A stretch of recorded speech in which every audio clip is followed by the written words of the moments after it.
मासानाम मार्गशीर्षोहम ऋतूनाम कुसुमाकरः। श्रीमद् भगवद गीता में भगवान ने अपनी विभूतियों का जहाँ वर्णन किया, वहां का महीनों में मैं मार्गशीर्ष मास हूं। ये मार्गशीर्ष महीना ही भगवत विभूति है, साक्षात भगवान का स्वरूप है।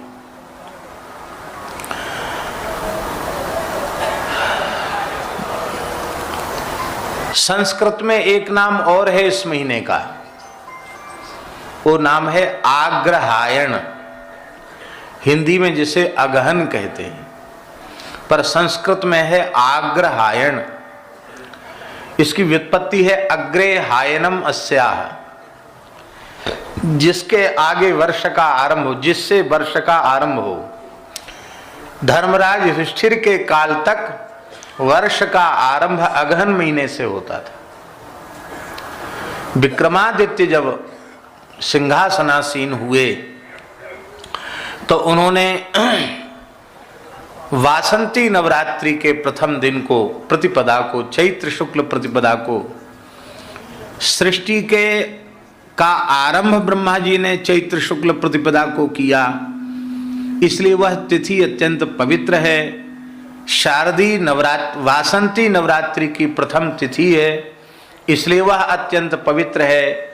यह मान करके, और नवरात्रि की पहली तिथि है यह मानकर, और मर्यादा पुरुषोत्तम भगवान श्री राम का इसी नवरात्र में अवतरण हुआ है यह मानकर, अनेक हेतुओं का विचार करके विक्रमादित्य जी ने इसको नववर्ष माना।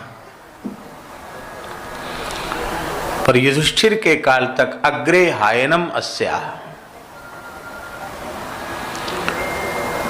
भगवान की प्राप्ति का साधन भी ब्रज कुमारिकाओं ने इसी महीने में किया। ब्रज की जो कुमारी कन्याएं हैं, उन्होंने इसी महीने में कात्यायनी व्रत किया। श्रीमद् भागवत में लिखा है, हेमंते प्रथमे मासी नंदव्रज कुमारिकाः चेरुर्हविष्यं भुञ्जाना कात्यायन्यर्चनं व्रतम्।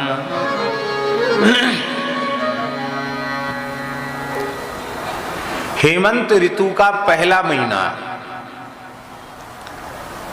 कल से हेमंत ऋतु का आरंभ हुआ है। 2 महीने हैं हेमंत ऋतु के, एक अगहन और दूसरा पूष। तो हेमंत मास के प्रथम महीने में, अर्थात अगहन मास में, मार्गशीर्ष मास में, नंदव्रज की कुमारी का कन्याओं ने, अनूढ़ा अविवाहिता कुमारी कन्याओं ने भगवती कात्यायनी का अर्चन किया, 1 महीने का व्रत किया।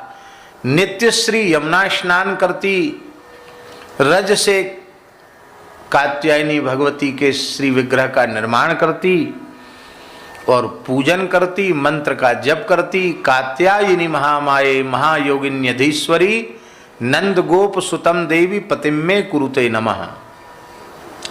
हे महामाये, हे महायोगिनी, हे अधीश्वरी कात्यायनी,